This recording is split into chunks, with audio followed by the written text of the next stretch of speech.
Psicologia Aplicada, Técnica em Enfermagem, Grau Técnico, Aula 5.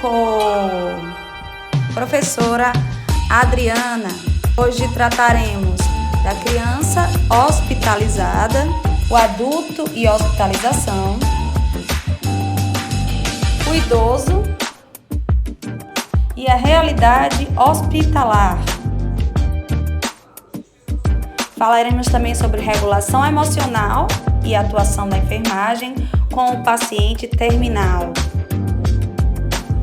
E finalizaremos com os estágios do luto. Iniciar falando sobre disciplina e pontuação. Prestem atenção, o vídeo está acelerado para que sejamos breves.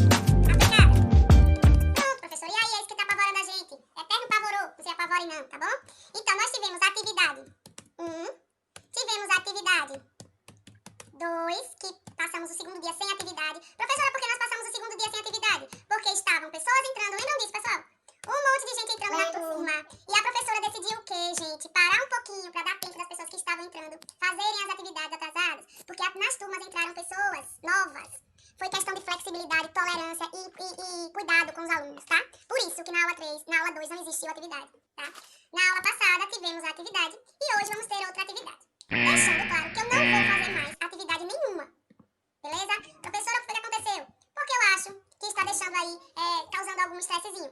Depois de hoje, você só precisa entregar todas as atividades dia 11. Ponto final. Dia 11. Entrega das atividades. Vige, professora. Que atividades, professora? Socorro. Todas. Mais atividades para entregar dia 11, gente. Olha aqui, ó, em letra maiúscula.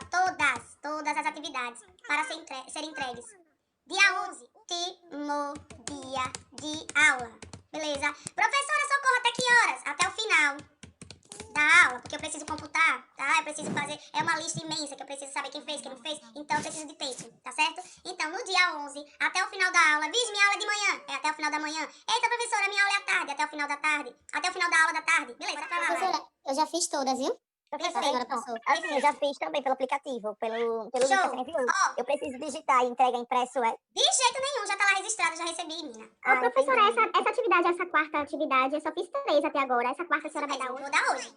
Viu, Mariação, minha gente? Olha a pontuação de cada atividade. Eita, professora, a senhora colocou agora tudo que eu procurava saber. Todas as minhas dúvidas foram sanadas. Ou alguém ainda tem alguma dúvida?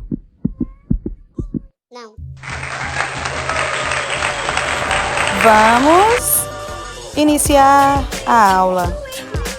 Vamos para a aula porque já está mais do que na hora.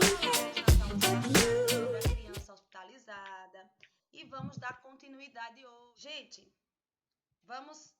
aqui é o nosso conteúdo aqui de nosso programa, tá? O que a gente vai enfatizar hoje? Hoje nós iremos tratar, nós já vimos o que é psicologia, já vimos os processos psicológicos, as fases de desenvolvimento humano e pulamos, lembram, para os pacientes infantis. Efeito da privação materna. Hoje falaremos sobre isso. Preparo para a hospitalização de crianças, enfermagem criança hospitalizada, reações da equipe na relação com o paciente da criança terminal e vamos falar sobre pacientes adolescentes, adultos, idosos, abordagem holística, sistêmica e vamos terminar com o processo do luto. Então é isso. Distúrbio do sono, diminuição da vocalização, a criança para de falar, de conversar, tá? Como é esse preparo para a hospitalização das crianças? O preparo deve ser realizado pelos pais. Olha que interessante, pois são considerados pessoas mais importantes e significativas para o paciente. Para isto, devem receber apoio e preparo para o desempenho de determinada tarefa. Então, os pais, vocês já sabem que atendimento de qualquer paciente, acompanhantes, família, fazem parte de todo o processo de adaptação, né? As informações devem ser reais e fornecidas de acordo com o nível de entendimento, sendo necessário repeti-la quantas vezes for necessário. Esclarecer sobre o aspecto temporário da situação e incluir preparação para voltar para casa. Franqueza sobre o aspecto da dor, da separação e das visitas. As crianças maiores de 5 anos, é importante realizar essa tarefa com a ajuda de figuras, desenhos e dramatização. falamos sobre isso também na aula passada, a importância do lúdico, tá? Nesse processo aí de adaptação e de compreensão da nova condição. Professora, Pode falar, Ana Caroline. isso, eu queria saber se essa preparação vale para pessoas com deficiência também. Sim. Nesse caso, a pessoa com a deficiência, você tem uma inclinação maior para compreensão maior e ajuda da família, do acompanhante. Porque talvez, dependendo da deficiência, claro, né? Por exemplo, uma criança com Down, ela vai compreender, dependendo do grau neurológico, tá, dela, ela pode sim compreender. Então, cada caso é um caso. A criança especial, ela precisa de um manejo diferenciado, né, Ana Caroline? Que nesse caso de compreensão, dessa primeira etapa de recebimento dessa criança, de preparação para essa nova condição, a família, o acompanhante, como tem já esse costume, esse conhecimento maior dessa criança, vai auxiliar demais, certo? Ok? Entendi, obrigada. Beleza. Então, a enfermagem é criança hospitalizada, especialização.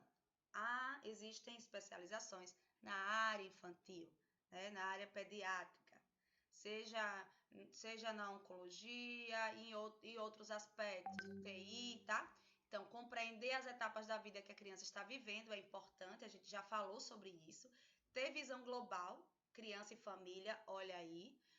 Propiciar reconhecimento do ambiente, possibilitar acesso à recreação, deixar a criança em posição confortável, utilizar linguagem e tom de voz adequados, evitar manuseio desnecessário, evitar esquecimentos dos horários de medicação. Reações da equipe na relação de uma criança terminal.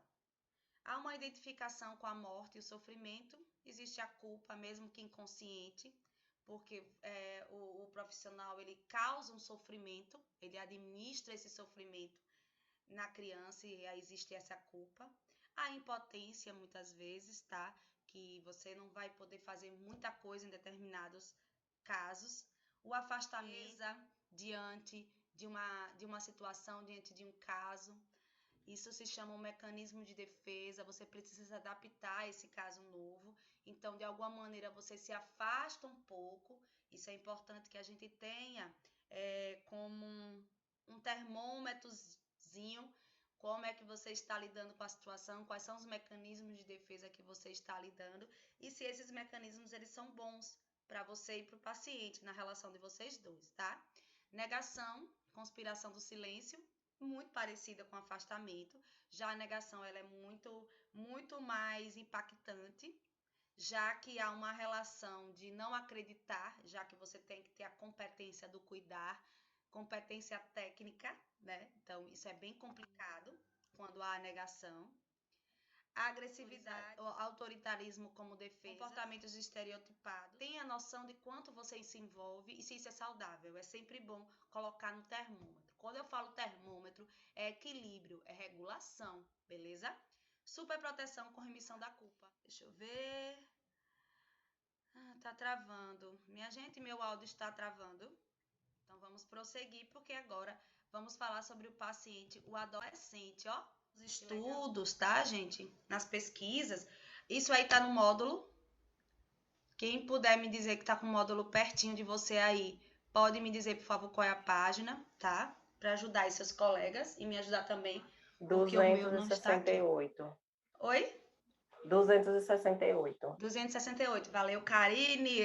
Então, pacientes adolescentes. Então, os adolescentes se encontram imersos no mundo de ambiguidades e contradições entre as pulsões para abraçar o mundo, passando por cima de tudo e de todos, e momentos de depressão, frustração. O adolescente se ressente da falta de liberdade e autonomia dos adultos e, ao mesmo tempo, não pode usufruir a irresponsabilidade da infância. Por isso, ocorrem mudanças em vários níveis. Segundo estudos aí, a enfermagem tem maior dificuldade em se adaptar e em cuidar dessa fase. Se nós pensarmos bem, nós temos aí programas, como a gente viu na aula passada, como o Pronto Riso, enfatizando muito mais a questão da hospitalização na criança.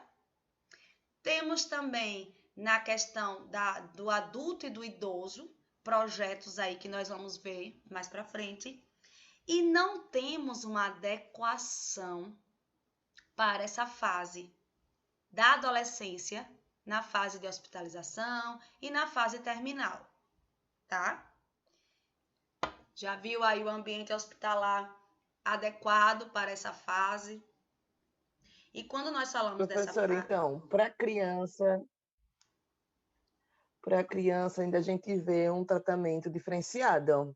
Tem, em alguns hospitais, é decorado, por exemplo, a parte de oncologia do USE é toda decorada, tem todo aquele um cuidado diferenciado. Já para o público adolescente em si, não, porque a maioria dos adolescentes, às vezes, são internados até mesmo com adultos, e não Isso numa ala mesmo. específica. Isso mesmo, Lari. E aí, quando a gente pensa num processo de turbilhão de hormônios, hein, Larissa? Imagine. Larissa é o nome de minha filha, viu?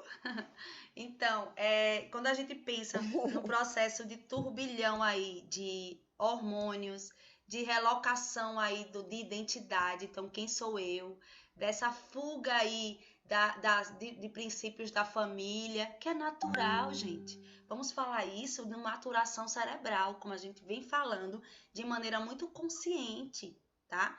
Então, existe aí uma necessidade dessa fase em se identificar. Eu trouxe aqui alguns relatos bem interessantes desses adolescentes hospitalizados, vocês vão gostar, tá certo? Então, efeitos da hospitalização em adolescentes. A consciência da transformação do próprio corpo, tá? Timidez e falta de privacidade. Essa questão da privacidade do eu é muito forte. Quem tem filho adolescente, eu tenho 2. Uma tem 14, meu outro filho tem 12, tá chegando aí na adolescência e não tá fácil mesmo, tá? E a gente lembra quando a gente era adolescente, né? Quem aí tem umas pessoas que foram menos rebeldes, vamos dizer assim. Rebeldes, eu digo assim, quer impor suas vontades, quer descobrir esse mundo, quer tentar coisas novas, quer sair um pouquinho dessas regras da família, né? E com muito manejo e habilidade é que a gente tem que ter, né? Para poder lidar com essa fase, tá certo? Que é hormonal, que é neurológica. Pode dizer, Ingrid. Eu estou passando por isso porque eu ainda sou assim, meio adolescente e meio adulto, né? 18 anos. Que bom, Ingrid. Fale um pouquinho pra gente. Eu não sei dizer, cara, porque a gente tá vendo assim, que a gente tá crescendo, quer poder fazer coisas novas, né? Ver o que a gente não viu ainda. E fica complicado para os nossos pais que, tipo, é acostumado com aquela criança que obedece, que faz o que eles querem pra... eu não sei como falar, mas mas foi eles ótimo. não entendem que a gente já Adorei, cresceu, menina. Você... que a gente Isso. já cresceu e quer viver outra coisa.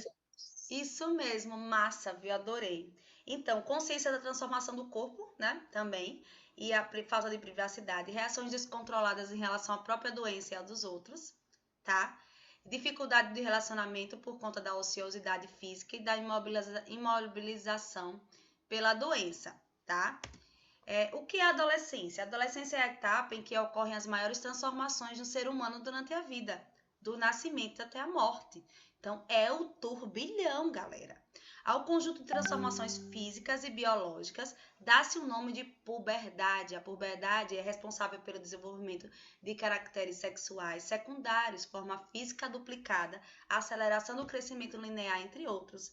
A adolescência é responsável pelas modificações psicossociais que acompanham a puberdade. Portanto, embora possuam definições distintas, o fenômeno puberdade e adolescência não pode ser estudado separadamente, ou seja, você tem um paciente ali no leito que ele é adolescente, você não vai tirar mais da ideia puberdade e adolescência. Não pode, tá bom? Porque aí você vai começar... É muito fácil quando a gente compreende o outro, lembra? Essa noção de empatia que a gente falou. Quando a gente compreende que a gente erra, que a gente... Pronto, vamos compreender que a gente também já errou nessa fase, né? Quem nunca errou, beleza. Mas vamos dizer assim, lembra dos erros aí. Quanta coisa você já fez, quem você era, nem erro a palavra. Quem você foi, quem você era quando era adolescente. E aí você se coloca no lugar. E aí você dá a possibilidade do outro também se expressar. E você entende, você sabe que aquilo não é pessoal, não é um problema com você, não é você o problema. O problema é todo o que está entre ele, o problema está com ele. Você pode ser um ativador desse problema, você pode piorar essa situação, ou você pode orientar melhor, tá? Professora, Pode falar, eu não Ivani. tive adolescência não, porque quando eu tinha 8 anos, eu já tomava conta de outras crianças, que também eu era uma criança, e a minha adolescência foi muito, assim, complicada, porque quando meu corpo transformou, eu menstruei com 15, quando meu corpo foi transformado, eu aí engravidei do meu primeiro filho, na minha casa não ter apoio, entendeu? Não ter apoio de Entendi. família, assim, mãe e pai, né? Aí eu não tive, assim, aquela infância, né? De criança, como meu filho tem, ele brinca, entendeu? Eu já tive Sim, assim, eu já fui mulher, eu já fui mãe nova, já tive responsabilidade desde nova, desde cedo. Então, não tive adolescência e nem tive aquela brincadeira que criança gosta, entendeu? Porque eu tive um pai que bebia demais e sempre a gente tinha a gente não podia estar na rua. É por isso que até eu acho que hoje eu sou assim desse jeito, por causa assim crio meus filhos da mesma forma, porque eu não tive uma infância, entendeu? Não deixo meus filhos ir para a rua, não deixo meu filho brincar com outras crianças.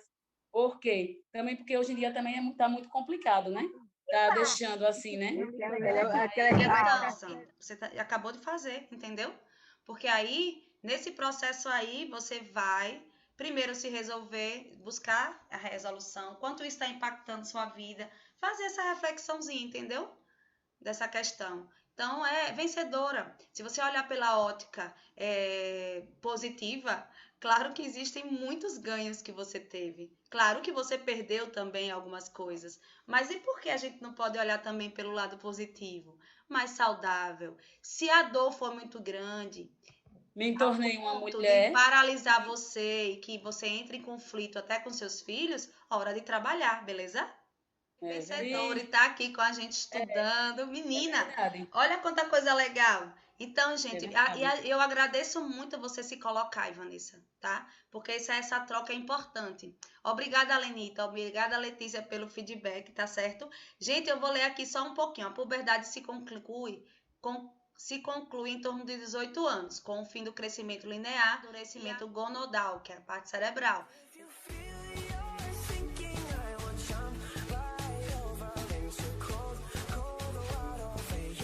Voltamos aí, segunda parte do dia 6/11. Então, eu queria tirar uma dúvida, assim, do processo do amadurecimento da adolescência, do final da adolescência, do início do adulto, é Certo. comum as pessoas desenvolverem, aparecer ou aflorar alguma síndrome que a pessoa tenha, ou, tipo, isso geralmente acontece mais assim, ou só na infância, ou, tipo, quando a pessoa já se torna adulto. Adulta, ela aparece, é comum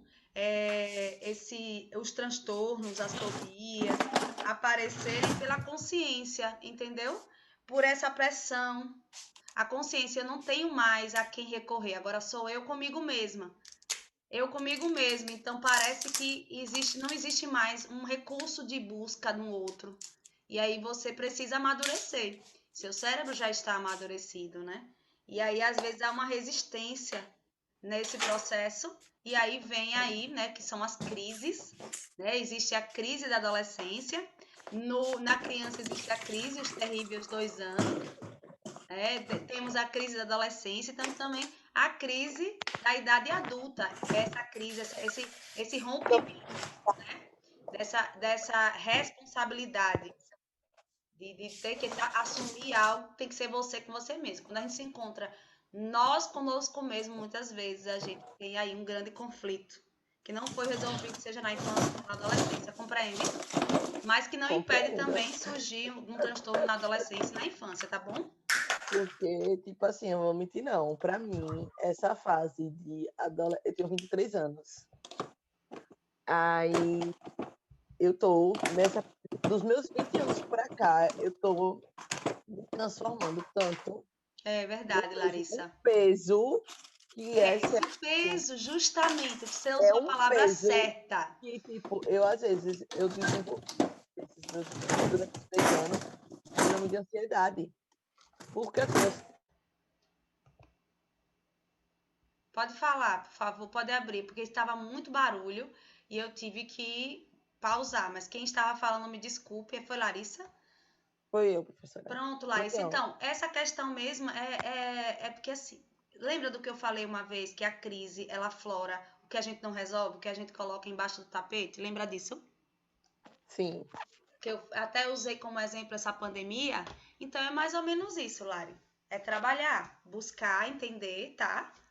Se colocar com muito alto amor e sem erro, sem se achar errada ou certa, mas no processo, certo? E eu, uma E se pessoa estiver que sempre. sofrendo muito a ponto de paralisar, de não conseguir raciocinar, deixar as emoções tomarem conta, ou é a hora de trabalhar isso, buscar um profissional que vai te ajudar, tá? Você não pode ficar paralisado. Você tem sonhos, você tem que ter uma visão positiva, você tem que saber se relacionar com as pessoas. Tudo isso vai brecar, compreende? E muitas vezes a resposta está na história, está na negação de pensar naquilo que dói, entendeu? Do que passou, certo? Ó, Letícia, a professora, é verdade que nós mulheres amadurecemos primeiro que os homens? Então, existem estudos que contradizem isso aí. Existem estudos que dizem que o cérebro da mulher é diferente do cérebro do homem. Eu acredito, eu vou muito pela parte mais social, tá certo? Que a mulher, ela tem uma possibilidade diante da criação. Eu até falei isso na live um pouquinho ontem, sobre o câncer de próstata, que é que a mulher, ela tem já uma preparação desde a infância. O homem não, o homem ele é educado para realizar, para ser protagonista. E isso faz com que áreas cerebrais não sejam tão bem trabalhadas na infância, tá? E na adolescência. Já a mulher, ela tem um contexto mais agrupado, ela brinca de casinha, mas a casinha dela não tem só ela. A casinha dela tem todo um contexto, tem todas aquelas pessoas, compreendem? Já o homem, ele tem um protagonismo onde ele não necessita tanto dos outros, nas brincadeiras, na forma, e até quando a gente vai ver nos exemplos mesmo, exemplos de vivência da nossa vida, a gente tem no aprendizado da nossa infância, a gente tem essa figura da mulher como que resolve as coisas emocionais. A mulher que sabe criar os filhos, né? Claro que isso tá mudando, galera, né? Sou mãe, sou esposa também. Eu sei que a postura é totalmente diferente da do meu pai, da minha avó, do meu avô, né? Hoje em dia. Estamos no processo de evolução, claro. Mas ainda existe ainda esse estigma, né? Estigma. E por isso as mulheres são consideradas que amadurecem primeiro, porque a brincadeira, o homem ele tem ainda a criança muito mais estendida na criança, ele tem uma postura de criança estendida. Aí, eu adoro falar sobre esse tema. Posso continuar? Eu não deveria, porque eu tenho que Pode, adiantar a aula. professora. Mas, nossa, eu gosto bastante de falar desse tema, porque eu tenho uma filha, né? E aí, se você for ver, o que a gente assistia... Eu tô falando da gente porque eu tenho 42, tá? Então vamos aí, as mães de vocês, muitas pessoas aí que são mais novas, as mães, as avós, se a gente tivesse influência, seja de personagens da história, tem sempre a princesa com o príncipe, tá? A mulher não é autossuficiente, ela só é feliz quando ela casa. E hoje a gente vê os desenhos, pronto, a Moana é fantástica. A Moana, ela tem, eu leio já, gente, porque senão eu não vou no raciocínio. Ela tem uma posição de mulher, né? De pessoa e de tomar suas decisões, de ter força, tá? Ela não depende muito de ninguém, ela tem a força. Ela tem os cabelos rebeldes, porque ela não precisa. Ela é bonita porque ela se acha bonita. Ela é feliz porque ela se acha feliz. Então, existe esse momento histórico, que eu chamo histórico, que eu vejo isso na minha filha, de se colocar como uma pessoa forte também, tá? Que força não precisa de você ter músculos, né? A gente pode ser forte sem precisar machucar e querer mostrar que você é muito forte. Então, nossa sociedade está dando aí uma virada. Isso com certeza vai ter consequências. Essas consequências já estão sendo estudadas aí por várias pesquisas. Eu leio bastante sobre isso. Tem pontos em comum, tem pontos divergentes, mas a gente está no processo. A gente está num processo bem legal do ser mulher. Apesar dessa semana aí, temos aí esse caso que eu não posso falar agora, porque se fosse na aula presencial, a gente jogava duro e conversava. Mas é esse meu ponto de vista, tá bom? Acho que esclareci um pouquinho, tá bom? Então vamos lá. A começar pela perda definitiva da sua condição infantil, seguem-se alguns anos catalicismos internos e externos, onde só há uma certeza: ser adolescente, antes de tudo, ser um incompreendido. Quando a gente usa o termo catalisar, segundo o Serviço de Assistência à Adolescência, a adolescente inaugura uma nova visão de si e do mundo, em busca de definições de caráter social, sexual, ideológico e vocacional. A hospitalização o coloca em uma situação angustiante e às vezes até dramática. E aquela pessoa, ela dramatiza, ela se coloca num cenário de vítima, tá?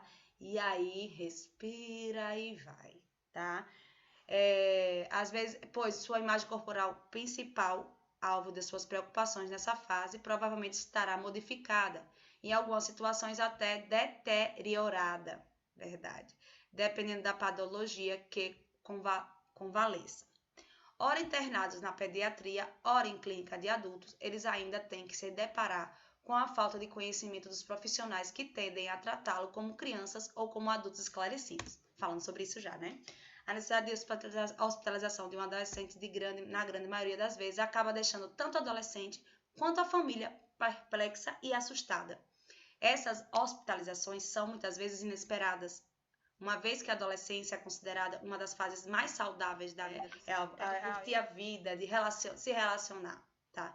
Esta afirmação é facilmente evidenciável quando analisamos as principais causas de morbimortalidade nessa etapa da vida, onde as causas externas, como acidentes, por exemplo, lideram em primeiro lugar. Ou seja, o jovem, ele arrisca, né? Ele tem esse espírito aventureiro e de busca, e aí, em primeiro lugar, a gente tem aí os acidentes. Aí, eu trouxe aí alguns relatos, algumas falas de alguns adolescentes, tá bom, pessoal? Veja só. Os adolescentes estão descontentes com sua imagem, não apenas devido ao problema de saúde, mas também pelas roupas oferecidas pelo hospital e que eles precisam usar durante a internação. Como, por exemplo, citamos as seguintes falas. Aí são as falas dos adolescentes hospitalizados, tá? A opinião deles. A opinião do R, né? As roupas daqui são tudo feia, né? Olha essa camisola, é doida. Ele sorri. Abre para todo lado. Então, a camisola hospitalar, ela tem essa aberturas que não deixam um adolescente confortável, e a gente agora já entende por quê, tá? Você já viu os shorts daqui? É todo desengonçado e fica curto para mim. Fica horrível, disse C. Próximo. É até bom que meus amigos não venham, assim não me vê desse jeito. Eu morro de vergonha quando tenho que descer no ambulatório com essa roupa. E também o próximo, né? Eu também pedi para ela, namorada, não vir, sabe, né? Passa na mão no rosto e sorrir. Eu não estou na minha melhor forma. Primeiro eu quero me recuperar um pouco. Eu emagreci. A minha mãe vai falando para eles, amigos e namorada, como estou. E aí, a opinião de D. As roupas podiam mudar, né? Essa demasiada preocupação com a aparência física, a imagem corporal, verificada através das falas, é colocada por Osório, o autor, como universal na vida dos jovens, que passam a perceber as mudanças constantes e abruptas no corpo. Essa situação pode levar a um sentimento de rejeição do corpo atual e que nem sempre condiz com o idealizado. Nesse sentido, as vestes, assim como o corte e o penteado dos cabelos, adquirem um significado muito especial para o jovem, pois podem alterá-la, modificá-las e escolhê-las de acordo com a sua vontade.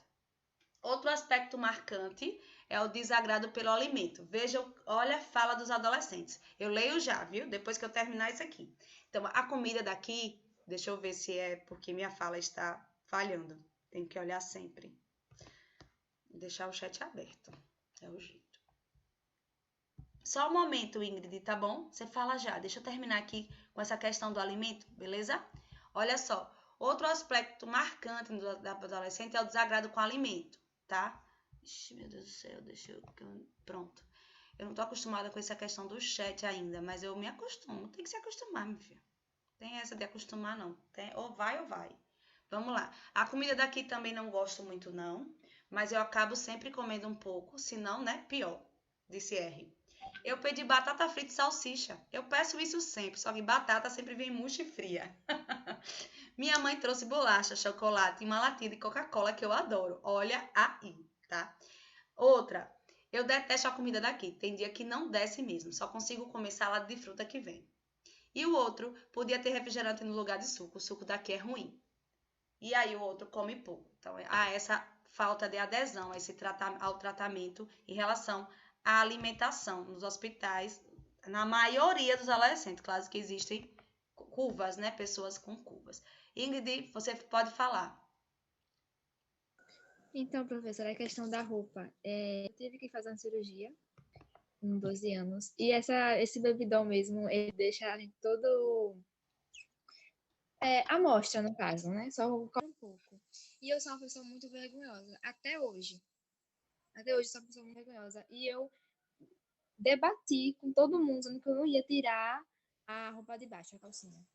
E fiz a cirurgia com ela. Foi mesmo, Ingrid. Você vê como incomoda. Foi. Pois é. Ô, professora, Pode falar, Caroline. Obrigada. eu acho também que vai muito da personalidade, porque eu fiquei internada durante 2 semanas e de vez em quando eles me davam aquelas camisolas. E eu gostei muito, falar a verdade. Eu achei Oi, muito Ana de Carolina. boa. O que é que a gente coloca aqui, Ana Carolina? Existem curvas, tá? De adaptabilidade que vem justamente dessa personalidade, tá certo?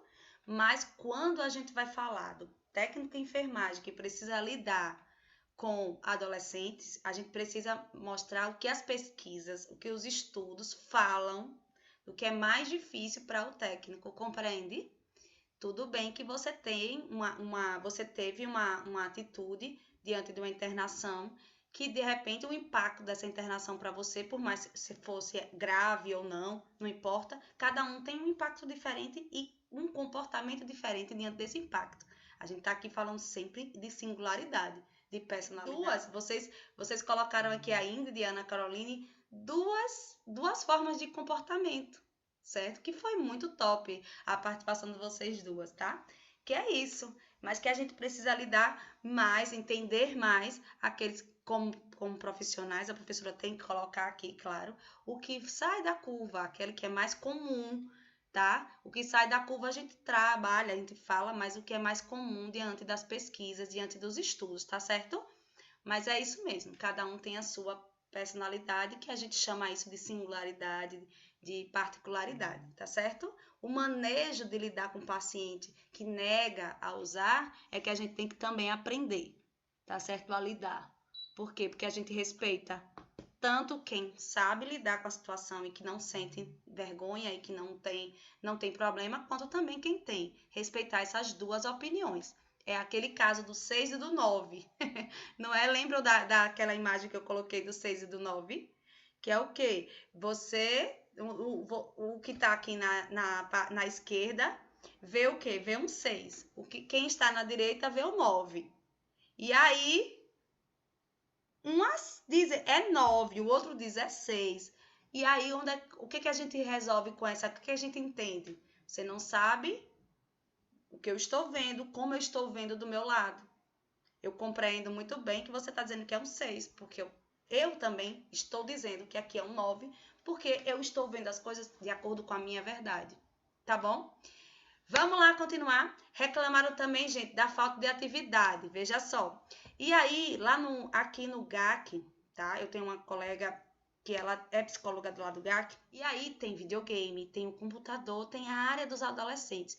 Tem a área da brinquedoteca, enorme, linda, mas também tem a área dos adolescentes, onde eles podem escutar o fonezinho do ouvido deles, com poltronas e com puffs no chão, e tem computador disponível, tal. Eu achei bem interessante essa aula, tá? Então, é duro, o tempo não passa aqui, passa a mão na cabeça.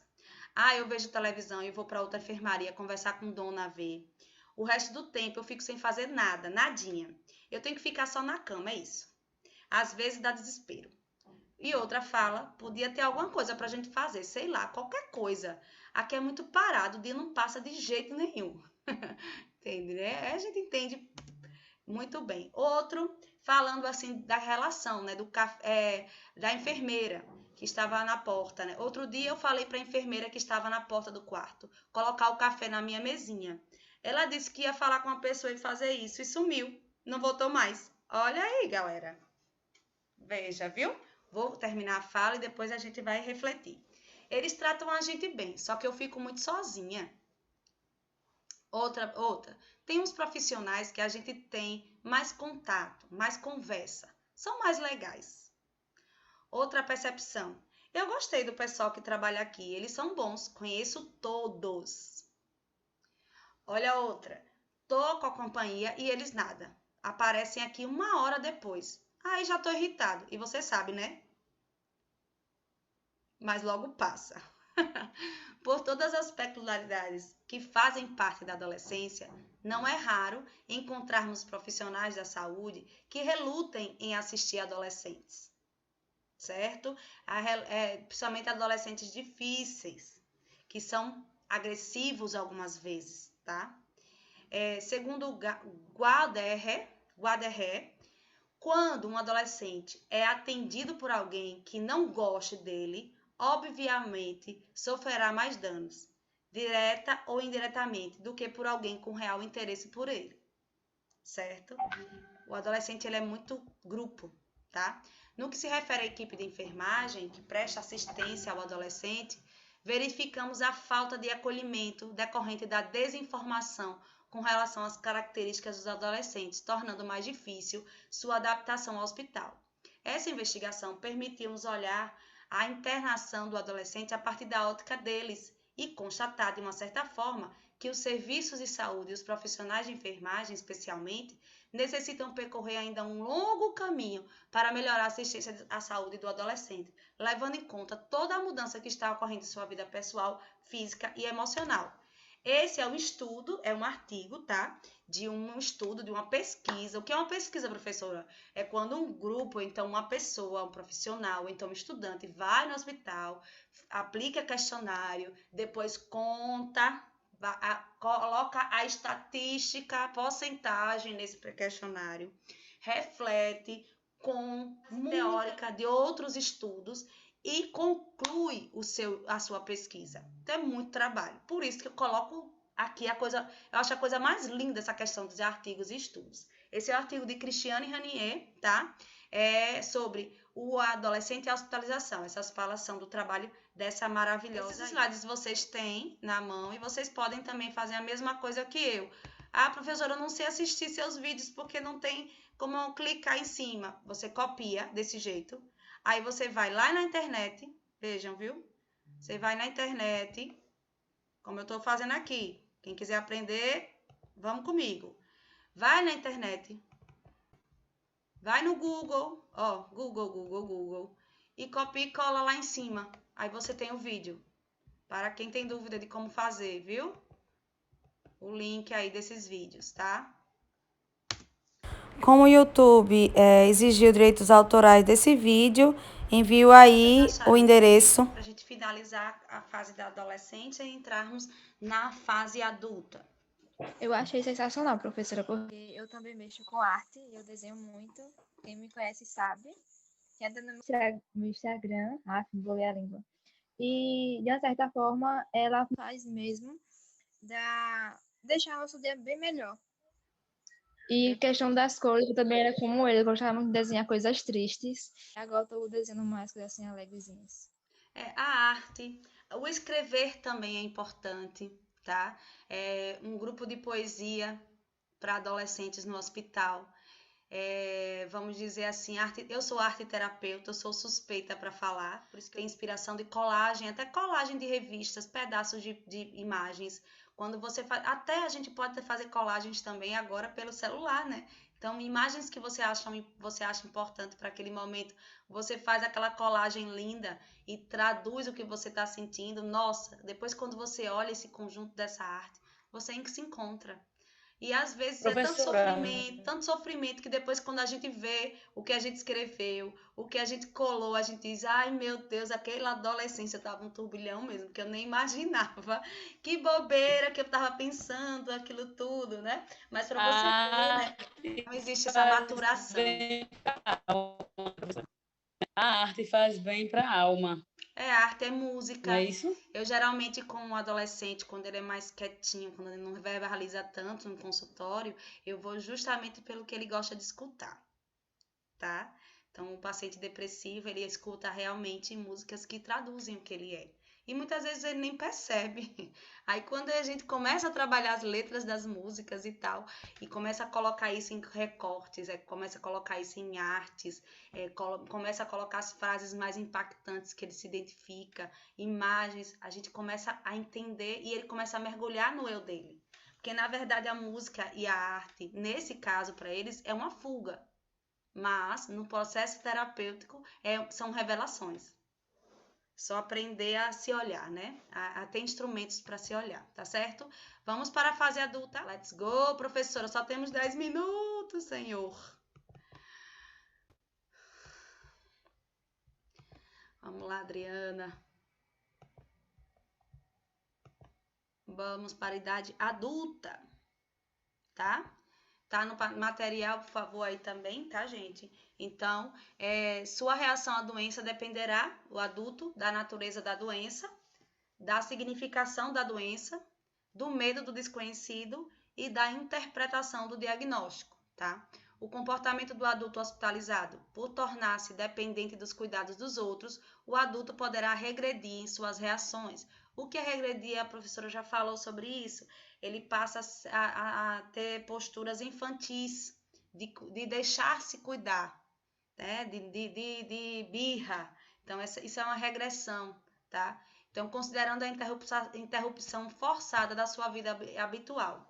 As regressões podem se apresentar como ser passivo, ou então ser dependente. Ser passivo e dependente, ou seja, é aquela pessoa que deixa, vamos ver o que vai dar, pode fazer o que você quiser, não reluta e também não, sem expressar muita coisa, tá certo? E dependendo do outro, então sempre é aquela dependência que muitas vezes irrita, porque você não vê aquele adulto precisando fazer aquilo tudo, né? Dependendo de tudo, para fazer tudo. E geralmente o adulto adoecido, principalmente na fase de aceitação da doença, sabe? Ele tem essa fuga, esse mecanismo de defesa para poder se adaptar, certo?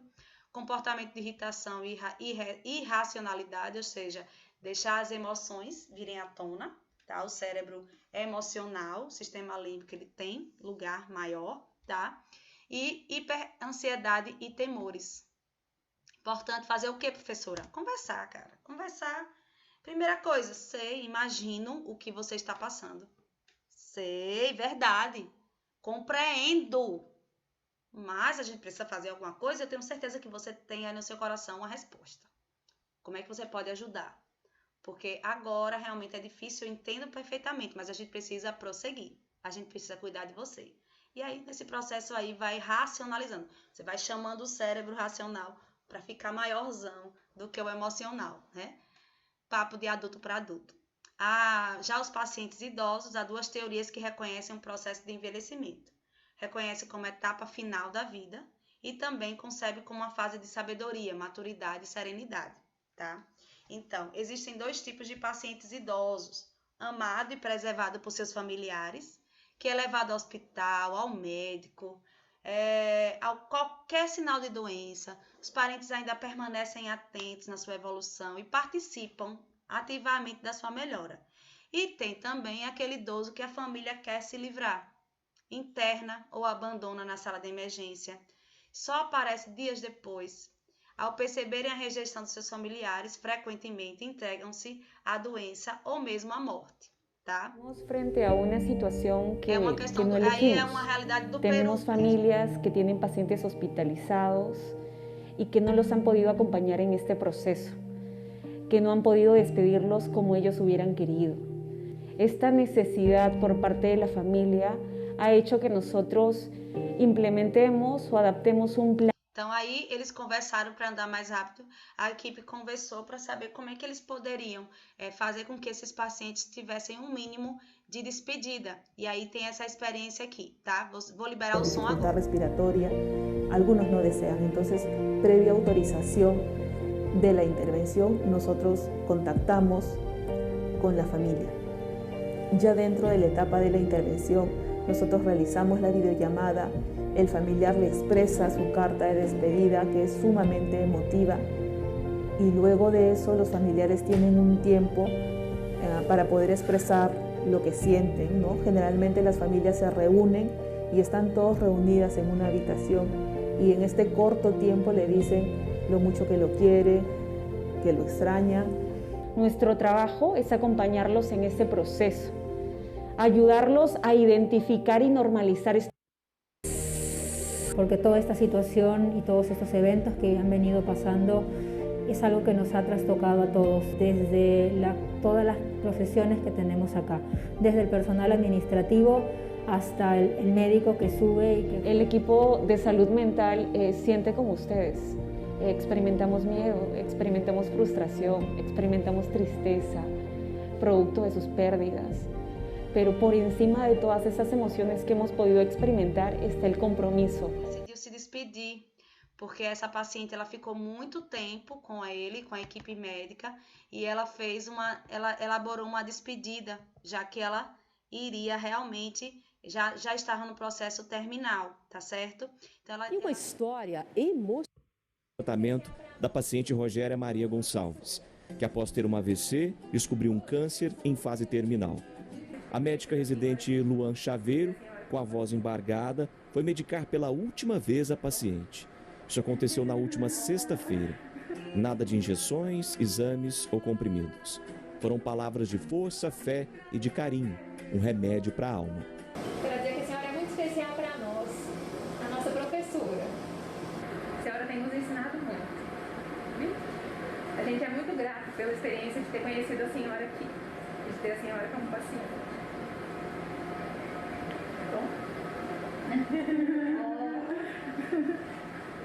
Rogéria tinha 62 anos, era professora, ficou internada várias vezes. Chegou a melhorar e ir para casa, mas teve uma piora no quadro e voltou para a unidade. Muito forte e muito professoral, assim, para todos nós. Entrar sem pedir licença, sem parar pra pensar. Ou seja, esse paciente, qualquer paciente, ele vai impactar na sua vida, na sua percepção. Que você faça o melhor nesse processo, que você faça o que o seu coração pedir, que você vai estar fazendo algo muito importante.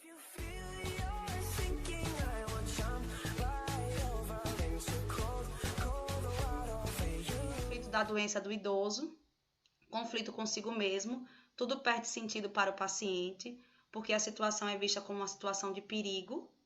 Conflito com seu meio ambiente, é necessário dizer ao doente toda a verdade sobre a sua doença, mas não se deve esconder o fim que se aproxima, tá? Muitas pessoas têm sim essa posição, alguns profissionais têm sim essa posição, sabe? De esconder que as pessoas elas têm tempo de lhe dizer, de se arrepender e resolver muitas questões que são dores que são carregadas, então é muito comum no leito terminal, as pessoas que podem ainda falar, que têm essa condição, de terem que como resolverem e quererem resolver algumas questões, tá?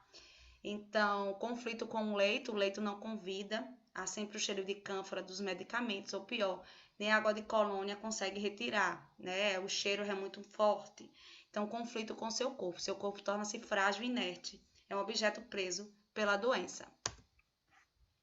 Apesar desse sofrimento provocado pelo fato de se estar doente, pode-se dizer que os pacientes têm certos ganhos. Existem uma barganha, existem ganhos, né? Esses direitos primários e secundários. Existem gratificações, tá? O sistema psíquico gera, tá? Um conflito inicial, mas que depois existem também outros lados positivos. Para evitar o contato com ansiedade e conflito, a pessoa desenvolve sintoma e concentra a sua atenção nele. Já os ganhos secundários relacionados a ganhos externos que a pessoa recebe em consequência da doença, mais atenção, afastamento do trabalho de alguém, ganhos materiais. Assim, independente dos ganhos obtidos, todo o processo de adoecer ativa mecanismos fisiológicos para restabelecer a homeostase. O que é a homeostase? O equilíbrio. E mobiliza defesas psicológicas no paciente. Entre as possíveis reações emocionais, podemos destacar a regressão. Tudo isso aqui a gente já viu, tá? A regressão é a primeira e mais constante das consequências psíquicas.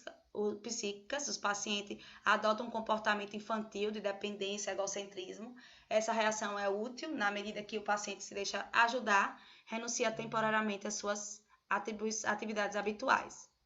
Então, tem a negação, o que não pode ser. A minimização, ele começa a diminuir a gravidade do seu problema, tá? Raiva e culpa, porque logo eu, o que foi que eu fiz para merecer isso?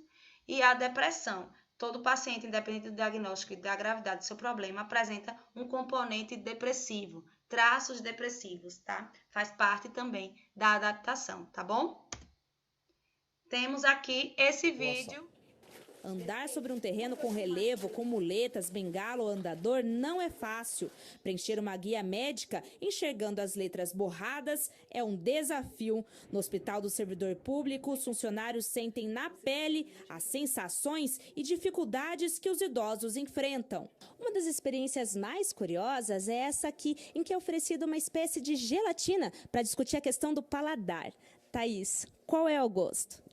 Essa gelatina não tem gosto de nada, é bem insossa. Aqui a ideia é falar da diminuição do paladar e do olfato. E mostrar também que o paladar já não é mais de onde vem o prazer. O prazer passa a vir não mais da comida, mas sim da companhia no momento de se alimentar. O hospital quer sensibilizar os funcionários a partir das experiências e melhorar o atendimento para essa faixa etária, que tem aumentado no Brasil. O país tem mais de 20 milhões de idosos, 10% da população. Em 2060, idoso. 1 em cada 4 brasileiros terá mais de 60 anos. A gente está ainda vivendo a transição de um país assim que está em envelhecimento, e eu acho que muitas vezes a gente não tem essa visão durante a nossa formação. Na prática, na residência, é que a gente começa a ter. Então, acho que momentos como esse são importantes, sim. Daniela é uma das responsáveis pelo espaço e acompanha cada dia o envolvimento dos funcionários. O despertar deles para essas necessidades do idoso faz com que eu me sinta extremamente orgulhosa desse trabalho e que eu me sinta satisfeita com que o trabalho que a gente fez tenha tendo exatamente o retorno que a gente esperava. No final, respeitar também é compreender. Eu não quero nada de ninguém. O que eu quero é o sorriso, é o abraço, é o bom dia, boa noite.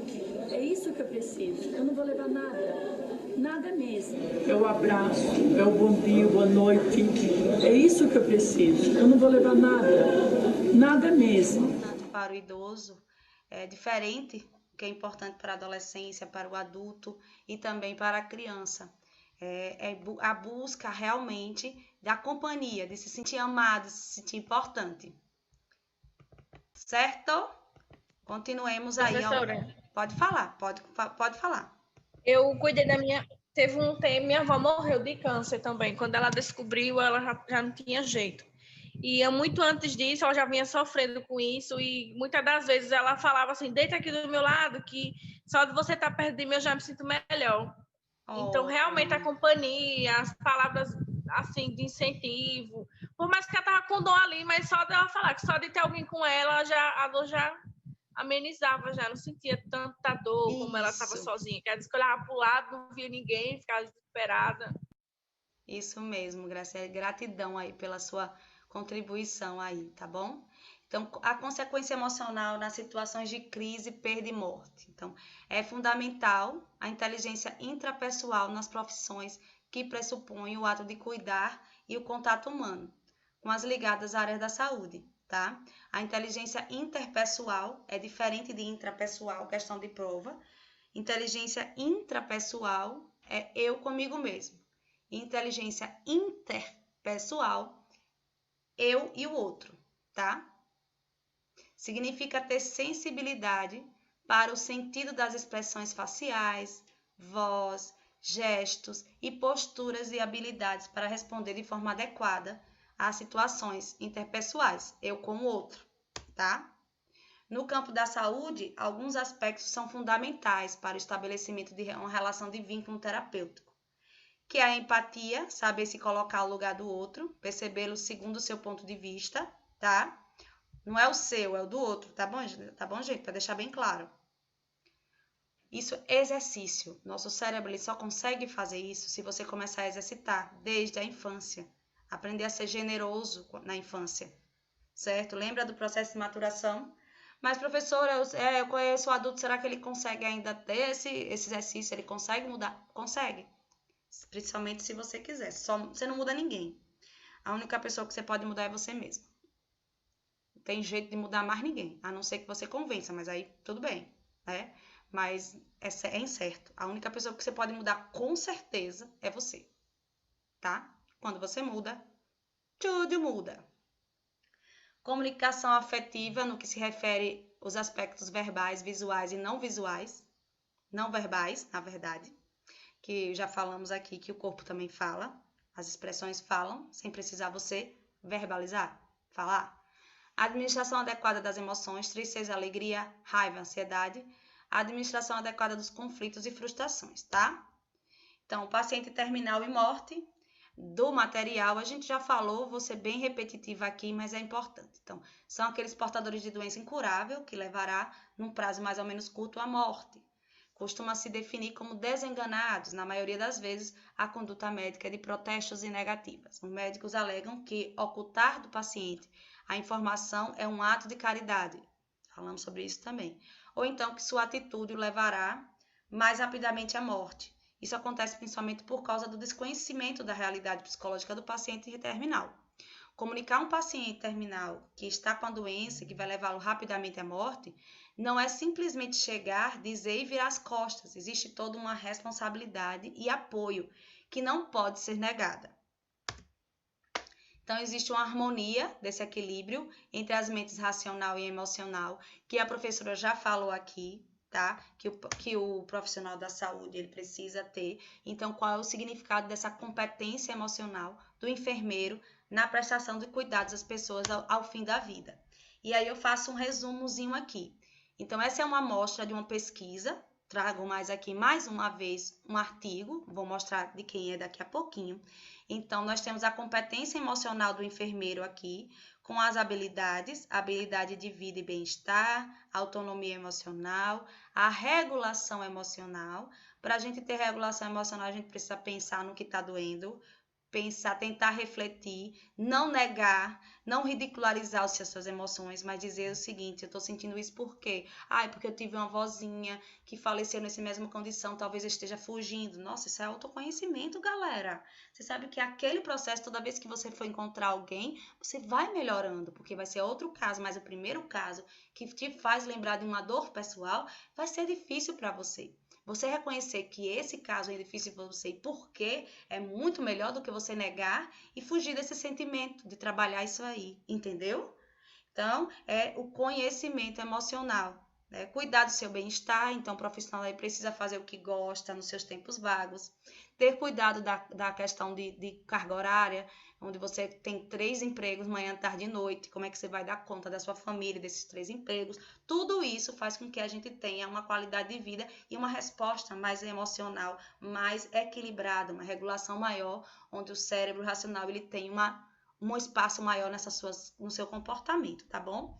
Então, a competência emocional do enfermeiro é habilidade de bem-estar, capacidade de gerir mecanismo de defesa. Para você gerir alguma coisa, você precisa conhecer. Você vai gerir sua família, você não precisa conhecer, não é? Você vai gerir uma equipe, você não precisa conhecer da área, não é? Então, se você vai gerir suas emoções, você precisa entender quais são os mecanismos de defesa que você usa para fugir, para atacar, para ter agressividade. Tá? Então, capacidade de gerir os mecanismos de defesa pessoal, organizando o pensamento e as atitudes de modo a conquistar o equilíbrio e bem-estar. tá? Define objetivos, toma decisões, identifica necessidades e recursos, promove atividades significativas, ok? E vamos finalizar nossa aula de hoje com a teoria de Elizabeth Kubler-Ross. Elizabeth Kubler-Ross é uma médica, tá? Que trabalha justamente com pacientes terminais.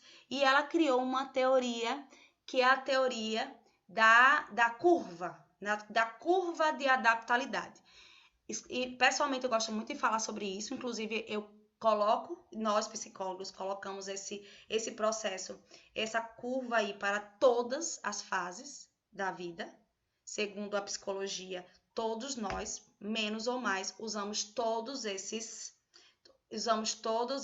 mecanismos para nos adaptarmos a qualquer mudança da nossa vida, alguns menos, alguns mais demorados, alguns mais breves.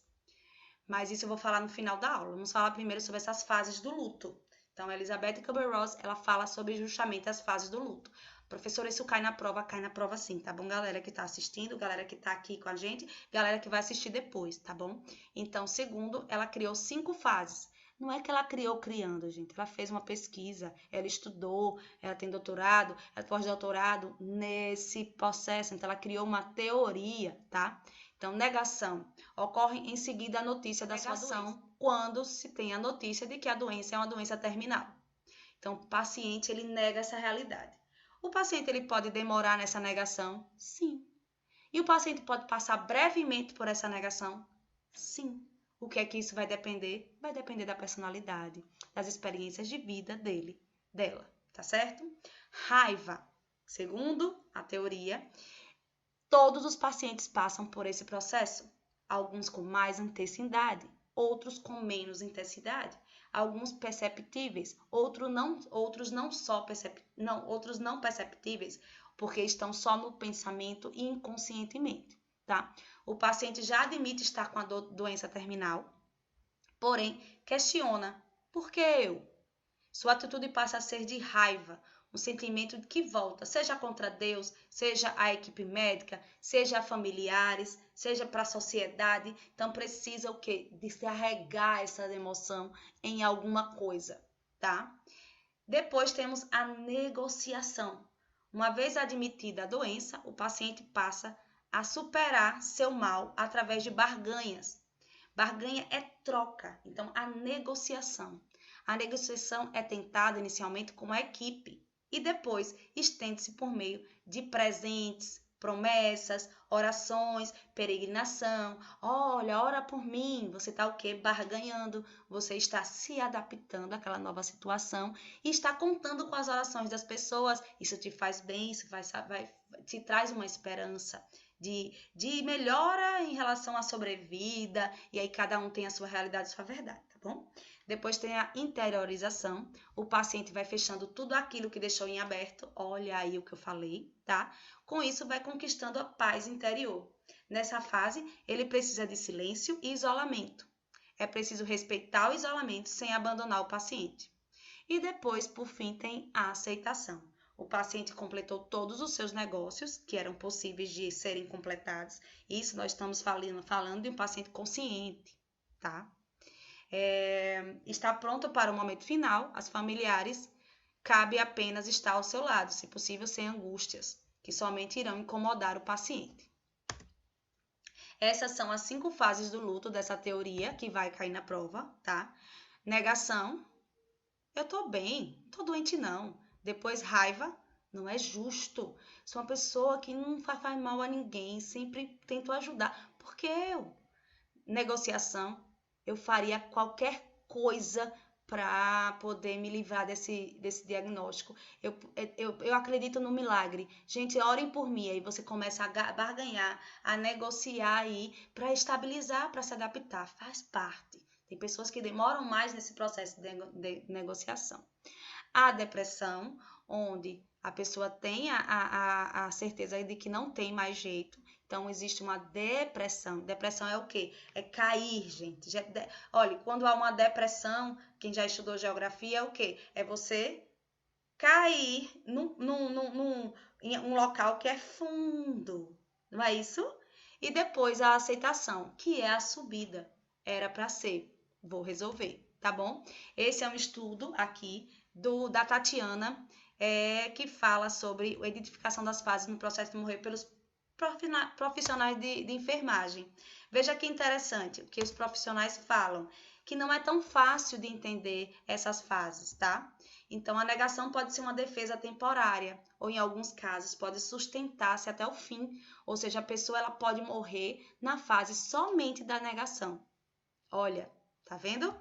A raiva é a fase para a qual surgem sentimentos de ira, revolta, ressentimento. Por que eu? Então, torna-se mais difícil lidar com o paciente, pois a raiva se propaga em todas as direções, projetando-se no ambiente, muitas vezes sem razão plausível.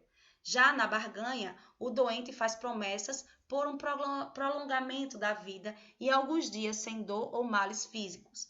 As barganhas são feitas com Deus, na maioria das vezes, e psicologicamente podem estar associadas à culpa, tá? A questão do perdão, né? A depressão pode evidenciar-se seu alheamento ou estoicismo como um sentimento de grande perda. A dificuldade do tratamento e hospitalização prolongados aumentam a tristeza, que aliada a outros sentimentos associam a depressão, tá? Isso aí, mais intenso, menos intenso, vocês já entenderam isso. E a aceitação é aquela que o paciente passa a aceitar a sua situação e seu destino. É o período que a família pode precisar de ajuda, compreensão e apoio, à medida que o paciente encontra uma certa paz e o círculo de interesse diminui. No entanto, há pacientes que mantêm o conflito com a morte sem atingir esse estágio, tá, gente? Então, pode parar por aí até haver a morte. Não há uma ordem para a ocorrência dessas manifestações, tampouco uma cronologia, tampouco uma intensidade, tá? Essas fases são como um mecanismo de defesa para enfrentar o processo desconhecido do morrer, em que os conflitos de ordem emocional, material, psicológica, familiar, social, espiritual, entre outros, surgem de forma acentuada, afetando diretamente o relacionamento com a equipe de saúde. Claro que a equipe, que principalmente o técnico de enfermagem, que vai estar mais ali, né, no contato, no toque, que é essa a realidade. Vocês vão ser profissionais que estão lá mais diretamente, o olho no olho é muito mais frequente, o toque é muito mais frequente também, tá certo? E também é relevante o aspecto emocional dos profissionais de saúde, pois eles também criam um mecanismo de defesa que os auxiliam no enfrentamento da morte. Quando a gente fala de enfrentamento, nós estamos falando de adaptação, que os auxiliam no enfrentamento da morte e no processo de morrer. Por serem preparados para a manutenção da vida, ou seja, para salvar vidas, a morte e o morrer em seu cotidiano trazem sentimentos de frustração, tristeza, perda, impotência, estresse e culpa. Em geral, o despreparo leva o profissional a afastar-se da situação. Quando você começa a querer se afastar, a não querer ir lá, então é algo inconsciente, você já percebe e já entende por quê, tá bom? A enfermagem tem como estabelecer uma comunicação mais estreita a partir da relação do cuidado. Acabei de falar sobre isso. As solicitações dos pacientes em estado final algumas vezes são difíceis de se compreender e por isso o enfermeiro deve possuir os conhecimentos e habilidades de comunicação para decodificar informações essenciais, diminuindo a aflição de quem está morrendo e proporcionando o cuidado de qualidade, tanto para si, tá, quanto para o paciente. Não é fácil, não é fácil. Por isso que a psicologia e a matéria propõem que vocês comecem o autoconhecimento de agora, tá? Quem aí reluta de se conhecer melhor, quem anda contestando muitas coisas, quem acha sempre o lado negativo das coisas, hora de parar e pensar. Sua postura já está dizendo que você precisa se relacionar melhor consigo mesmo, tá certo? Percebe-se que 6 dos enfermeiros manifestam um mecanismo de defesa no enfrentamento das situações de morte. Então, nos pacientes fora de possibilidades terapêuticas, demonstra dificuldade, tá, desse profissional. Então, existem pacientes que só no jeito de agir, a maneira de falar como está revoltado porque tem que estar revoltado mesmo. Olha a frase desse enfermeiro. Porque tem que estar revoltado mesmo. Nesse discurso, percebe-se que tem muito do profissional da enfermagem aí nesse discurso. Claro que ele precisa estar revoltado porque vai morrer. Se eu estivesse no lugar dele, provavelmente você está projetando, né, isso aí. Então, a questão, não, é difícil. O que você fala para uma pessoa que fala, por que comigo? O que você fala para uma mãe de uma criança que fala assim, meu único filho e Deus está me castigando? Não é fácil manter uma relação com a morte, não é fácil manter uma relação com a família, não é fácil manter uma relação com mais jovens. O que você fala numa hora dessas? Então é melhor ouvir porque você não tem o que falar. Eu sou católica, mas assim, justifica o que, quando é um jovem, pra gente também é um desconforto muito grande. Fala de um enfermeiro, tá, gente? Ai, deixa eu ver aqui mais. A negação a gente falou. Eu me lembro que teve uma paciente que quando entrou aqui também negava. Ela falava assim, não, ela era bem evangélica. Então, não, imagina, é tudo mentira. Isso que o médico falou, Deus já me anunciou que eu não tenho essa doença. É tudo mentira do médico. Olha o processo de negação, tá? Outra fala, ficar no leito o tempo todo. Pouca comunicação, fala pouco, não tem atitude e ele não sai do leito. Fica bem apático, prostrado. Só quando você puxa a conversa que fala, só quando você estimula que fala alguma coisa, só se você pedir.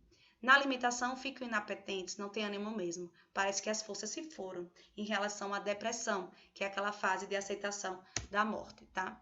E aí eu trago agora, para finalizar, Lisa, que representa a teoria do luto, tá? Primeiro a negação por causa do choque, tá? Raiva é culpa, barganha, autopunição, a depressão e confusão, a aceitação e a resolução de problemas é quando a gente consegue raciocinar. Lembrando que desde a primeira aula a gente vem falando que as emoções elas vêm para que a gente consiga se adaptar, para demonstrar comportamentos que façam com que a gente consiga se adaptar. E aqui fica muito claro nesse desenho, tá? Então, a raiva, o choque, a culpa, ela vai fazer com que você se comporte de determinadas maneiras. E como é que você se comporta?